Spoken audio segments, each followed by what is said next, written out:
Audio Jungle. Audio Jungle. Audio Jungle. यही इसी के लिए मैंने 20 साल स्क्रीन में उतारना हाँ जी। एक बड़ा कठिन प्रक्रिया है। हाँ जी। इस प्रक्रिया में कितनी परेशानियों का सामना करना पड़ा था।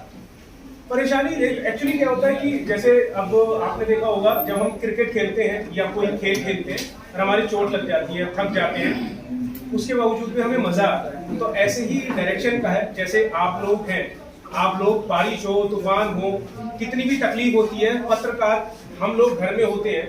जैसे बॉम्बे में वो अटैक हुआ था, आप लोग घर से बाहर निकले हुए थे ना, गोली भी चलती है, बारिश आ रही है तो भी आप लोग बाहर निकल रहे हैं, तो आपको वो करते हुए तकलीफ भी होती है, आपके घर वालों को और परेशानी होती है। सेम मेरे साथ भी है कि डायरेक्शन करते हुए जो मेरे को तकलीफ होती है वो उसे स्वीट पेन कहते हैं, तो मेरे हिसाब से कि वो मेरा प्लेजर है। ये आमतौर पे बॉलीवुड, उसके बाद हम छत्तीसगढ़ का भी जो मूवी सेक्टर है, वो एक माइंड सेट करते हैं कि ठाकुर जुल्मी है और एक पर्टिकुलर कम्युनिटी को इस तरीके से टारगेट करते हुए लगातार आ रहे हैं। ठाकुर बोला मतलब वो जुल्म करने वाला है। उससे आपत्ति भी आई है कबड्डी से जॉनी शराबी है, जॉनी शराबी रहेगा और पंडित साहब रहेगा। तो इस बार हमको ठाकुर से आप लोगों की लड़ाई है, पंडित वगैरह सब ना पंडित से लड़ाई जो है। इनके साथ जो अपोजिट ग्रुप है वो कौन? जुल्म के ऑपोजिट खड़े हैं हम, हमारे साथ अगर अब वो जुल्म कौन कर रहा है? नहीं देखिए ऐसा कुछ टैगलाइन बड़ी नहीं मित्र ड्राइवर कोई किसी का लाइन टैग लग रहा है, खेल जब जंग बन जाए तो क्या अपन बॉर्डर में खड़े हुए हैं? हाँ, वो बॉर्डर ही है। हाँ, वो border आपको ही है। पता है कि जब पैदा होता है, लड़की पैदा होती है, पैदा होने से जब आदमी बच्चा पैदा होता है वहीं से जंग शुरू हो जाती है। मगर लड़की के लिए पैदा होने से पहले ही जंग होती है कि उसको पैदा करना है नहीं करना है। तो सबसे बड़ी जंग तो ये है, अगर आदमी का आखिरी सांस तक till the last breath fight ही होती है, स्ट्रगल ही होती है। आप लोग स्ट्रगल नहीं कर रहे क्या? मोदी जी स्ट्रगल नहीं कर रहे क्या? बघेल साहब स्ट्रगल नहीं कर रहे थे क्या? या अमेरिका राष्ट्रपति नहीं कर रहा? हम सब कर रहे हैं स्ट्रगल। स्ट्रगल की एक लिमिटेशन है। अगर आप राजनीतिक बात करना चाहते हैं तो हरियाणा और राजस्थान को छोड़ के आप महिला अनुपात देखिए पहले। आपने बोला जंग है ये, पंजाब की भी भ्रूण हत्या होती है मेरे बच्चियों की। सबसे पहले क्या आपको भारत के प्रत्येक राज्य में महिला और पुरुष अनुपात मालूम है? हरियाणा राजस्थान को छोड़ दिया जाए तो नहीं, एक सेकंड मेरे को ये बताइए। आज भी 1000 का जो प्रतिशत है, अनुमान है, उसमें 947, 923, 1000 महिलाओं के पीछे 923 पुरुष। तो आप दूसरा एंगल से बात तोड़िए। नहीं, अभी तो मैं कहना चाह रहा हूँ, आपने मेरी बात पूरी सुनी नहीं, इसीलिए अगर मेरी पहली बात पूरी सुन लेते तो आप शायद ये लिखा ना महिला नहीं लोग करते। हर स्टेज की महिला लड़ पहले हिंदुस्तान में हमेशा हम अपने गांव की समस्या से लड़ते हैं। सुनिए, और इंडिया प्रोड्यूसर है रॉकी जी, सबसे महत्वपूर्ण चीज ये है कि आप लोग फिल्म के प्रचार प्रसार के लिए जो प्रेस है, इसका कोई बजट का निर्धारण करते हैं ना उसके लिए कोई नीति निर्देश नियम बना फोकट चाहते हो। ये बड़ी समस्या है। पास्ता जी बताइए कैसा रहा आपका कबड्डी का शूटिंग पीरियड? कबड्डी बहुत अच्छी फिल्म है और आप लोग जैसे कि पोस्टर देख ही रहे हैं तो ये 12 महीना की कहानी है और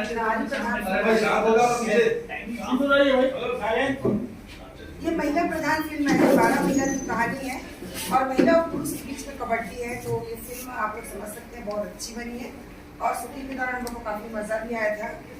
और बाकी आप बता चलिए, आपने एक प्रेस नोट जारी किया जिसमें बताया है कि मुख्य भूमिका निभाने वाली 12 महिलाओं को देश के विभिन्न हिस्सों से सेलेक्ट किया गया।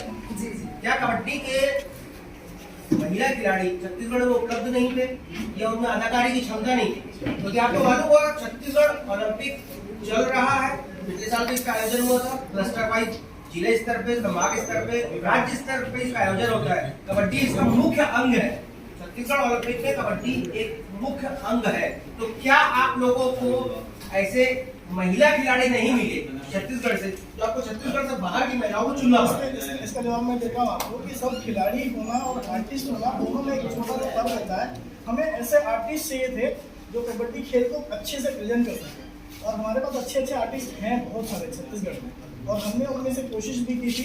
कुछ और नाम थे जो इस फिल्म में सेलेक्ट हुए थे, बट क्योंकि कोविड का सेकेंड लहर के जस्ट बाद का टाइम था कुछ वो कहीं और प्रोजेक्ट में व्यस्त थे, कुछ बाहर शूट करने जाने की स्थिति में नहीं थे। अदरवाइज इसमें आपको यहाँ के 2 बड़े नाम और दिखते जो हो नहीं पाए, हमारी किस्मत ऐसी नहीं रही। एक प्रीता जैन इनमें फाइनल हुई थी, उनको शूट करना था, और एक नाम था शिखा चिताम्बरे का, बट किसी वजह से वो भी नहीं कर पाए। तो कुछ आर्टिस्ट थे जो होने चाहिए थे, आपका कहना सही है, लेकिन परिस्थितियाँ और उनकी व्यस्तता की वजह से नहीं हो पाए। देखिए क्या होता है, देश हो या विदेश, कई ऐसे कलाकारों को चुना जाता है जो खेल क्षेत्र से या वैज्ञानिक दृष्टिकोण से अपने क्षेत्रों में सफल रहते हैं। उनको वर्कशॉप के माध्यम से भी उनको तैयार किया जाता है अभिनय के लिए।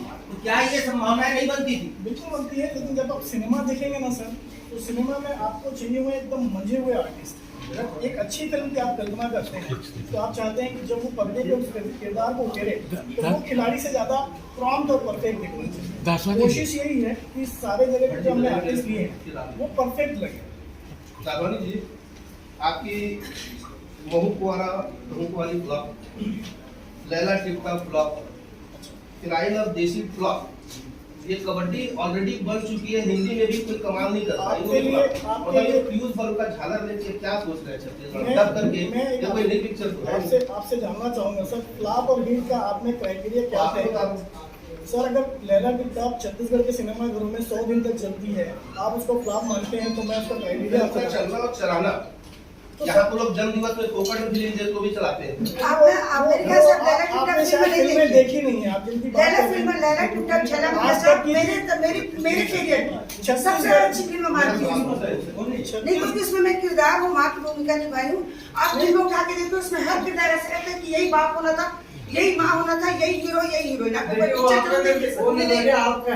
नहीं मेरे ऑडियंस का नजरिया है। पिछले 15 दिन में छत्तीसगढ़ी फिल्म इंडस्ट्री से जुड़े हुए 4 से ज्यादा पत्रकार वार्ता इसी कक्ष में हो चुकी है। सिलेक्शन की बात सबसे महत्वपूर्ण रहती है, आंकड़ा आय पे निर्धारित होता है, ये सफल है या असफल है, ये आप लोगों ने पैमाना तय किया हुआ है। हमारे को राष्ट्रीय स्तर पर कहीं पहचान नहीं मिली है, कोई राष्ट्रीय अवार्ड नहीं मिला है। अगर कुछ फिल्मों को छोड़ दिया जाए अपवाद स्वरूप, तो सफलता का पैमाना क्या है आप लोगों के दृष्टिकोण में? मैं बताता हूँ सर, सफलता का पैमाना क्या होता है। एक 2 बातें आपकी सही है कि या तो वो फिल्म अपना कलेक्शन जो है वो पूरा कर लेती है, निकालती है, सिनेमाघरों में लंबे समय तक चलती है, दर्शक इसको पसंद करते हैं, उसकी तारीफ करते हैं। भैया ने लैला टिप्पा की बात की, मैं जहाँ तक जानता हूँ छत्तीसगढ़ी सिनेमा में आज तक सबसे ज़्यादा जो पॉपुलर फिल्म रही है, जिसको लोगों ने पसंद किया है, ये फिल्म सबसे बेहतरीन फिल्मों में से है, वो लैला टिप्पा छला। 100 दिनों तक सिनेमा में सर अपनी जेब से पैसे लगा के नहीं चलाई जा सकती। नहीं देखिए, वो वरिष्ठ पत्रकार हैं, वो समझते हैं कि आप लोग प्रचार कर रहे हो, एक अलग मुद्दा हो सकता है। अगर वो किसी विषय पे अपने विचार रख रहे हैं या टिप्पणी कर रहे हैं, तो कहीं ना कहीं महत्वपूर्ण है उनके विचार। मेरे को उनकी टिप्पणी से कोई एतराज नहीं है, मैं उनके सवाल का ही जवाब दे रहा हूँ कि कहीं कोई फिल्म सर अगर 100 दिन चल रही है तो आपकी सोच हो सकती है कि वो फिल्म जवाब है। मेरी सोच में अगर उस फिल्म के पैसे निकलते हैं, वो फिल्म 100 दिन तक सिनेमाघर में चलती है, लोग उसको सबसे ज्यादा पसंद करते हैं, तो मुझे लगता है वो फिल्म है। लागत निकल गई है, पिक्चर हिट, यही मान रहे हैं। दूसरी एक चीज और बोली इन्होंने कि अगर किसी फिल्म को किसी राष्ट्रीय स्तर पे सराहा जाता है, उसको अवार्ड मिलता है, तो वो सब प्रोसेस चालू है। अभी आपने देखा होगा मनोज भैया की फिल्म बुलंद का अवार्ड भी मिला, बहुत शानदार फिल्म थी। पहले अवार्ड मिल गया, राष्ट्रीय अवार्ड मिला, रिलीज होने से पहले ही फिल्म राष्ट्रीय उसमें जाती है फेस्टिवल के मिलियन से नहीं है। ये तो ऐसा है कि मैं एक आध संगठन से अवार्ड ले लूं। देखिए ऑस्कर में भी अगर अपन देखें तो ऑस्कर की पूरी आप उसकी प्रक्रिया को समझेंगे ना। दासवानी जी एक बात बता दीजिए, आप तो अपने कबड्डी का एक बात बताइए, आपका टारगेट ऑडियंस क्या होगा? क्योंकि 12 महिलाओं अलग अलग जगह से, आपका ऑडियंस क्या होगा? छत्तीसगढ़ के सारे लोग मेरे ऑडियंस हैं। इसके अलावा बाहर नहीं चाहिए अभी तो, क्योंकि हमने छत्तीसगढ़ में फिल्म की है सर, बाहर अभी तो लगेगी नहीं, सिनेमा वाले लगाएंगे नहीं। नहीं कास्ट नहीं कर पाई, वो पहले के ओटीटी में रिलीज करते थे। किसने कहा? नहीं हिंदी में इसको सर ओटीटी में बाइलिंगुअल फिल्म है, ओटीटी में इसके बाद आने वाली है, आई नहीं। अच्छा हिंदी में बस आई है सर, ओटीटी में आने वाली है। अभी किस भाषा में आ चुकी है सर? इस भाषा में नहीं है। अच्छा इसके बाद हमने इस फिल्म, मैं आपको बताता हूँ, ये फिल्म हमने बाइलिंगुअल की है, ब्रज भाषा में की है, छत्तीसगढ़ी भाषा में। ब्रज भाषा में फिल्म आएगी ओटीटी में इस फिल्म की रिलीज के बाद।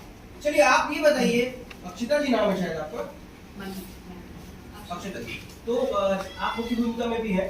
छत्तीसगढ़ी भाषा को लेके कोई समस्या उत्पन्न हुई क्या? जब आप मूवी देखेंगे, बहुत फाइनल बात है, अभी मैं बोल रही हूँ, जब आप मूवी देखेंगे तो आपको समझ में आएगा कि मुझे कितना मजा आया एक्चुअली इस मूवी की डबिंग में। तो मैं इस चीज़ को सस्पेंस रखूंगी, मैं इसको बिल्कुल भी ज़्यादा इलेबोरेट या आगे मैं इसको नहीं कर पाऊंगी कि मैंने इंजॉय बहुत किया है इस मूवी को बनाते हुए। प्रोसेस बहुत डिफरेंट था और इस मूवी का जो डबिंग का पार्ट है उसके बारे में कुछ रहस्य है जो कि मैं रहने दूंगी, जिसके लिए मैं आपको चाहूँगी कि आप प्लीज़ जाइए सिनेमा हॉल्स पे टिकट खरीदिए और हमारी मूवी को बहुत सारा प्यार दीजिए। इसके अलावा देखिए अन्य राज्यों में अन्य भाषाओं में भी आपने काम किया होगा, छत्तीसगढ़ में जो आपने काम किया तो क्या प्लस पॉइंट्स क्या माइनस पॉइंट्स आपको नजर आए, बताओ कलाकार। सर ये मूवी जैसे अभी उन्होंने बताया कि ब्रज भाषा में और छत्तीसगढ़ी भाषा में ही निकल रही है। ब्रज बोलना थोड़ा आसान था कंपैरेटिवली क्योंकि हिंदी से हल्का मेल जोल है उसका। छत्तीसगढ़ी समझने में मुझे काफ़ी मज़ा आया था लेकिन बोलने में काफ़ी कठिनाई थी। तो बस शायद मैं यही कहना चाहूँगी, बाकी आप मूवी देखकर सबको समझ में आ जाएगा। देखिए छत्तीसगढ़ का एक छोटा सा आप इसको कैसे बयान करोगे, हर 5-10 किलोमीटर पर भाषा का वेरिएंट बदलते चले जाता है। आप सरगुजा की छत्तीसगढ़ी सुने और मध्य छत्तीसगढ़ की छत्तीसगढ़ी सुने तो उसमें बहुत ज़्यादा अंतर भी है। देखिए मैं दिल्ली से हूँ, मेरे को जिस तरह से बोलने के लिए बोला गया मैंने उस तरह से उसको बोल दिया। मैं शायद यहाँ पे अगर मैं कुछ टाइम के लिए रहूँ तो शायद मैं चीज़ों को परख पाऊंगी कि कितना डिफरेंस है कहाँ के एक्सेंट में। तो अगर ये सवाल मुझे ऐसा लग रहा है कि मेरे बहुत से बाहर है। कुलदीप जी, हाँ जी, आपने इस फिल्म में कबड्डी खेल को क्यों चुना? क्योंकि ये हमारा राष्ट्रीय खेल है और कबड्डी गांव-गांव में हर किसी ने खेली हुई है। कबड्डी से हर कोई परिचय है क्योंकि उसमें औरतें और आदमी बच्चे कोई ऐसा वो नहीं है। लगान पे क्रिकेट क्यों किया गया था क्योंकि क्रिकेट तो अंग्रेजों का था, हॉकी की गई थी चक्रे में, फुटबॉल भी करी गई है।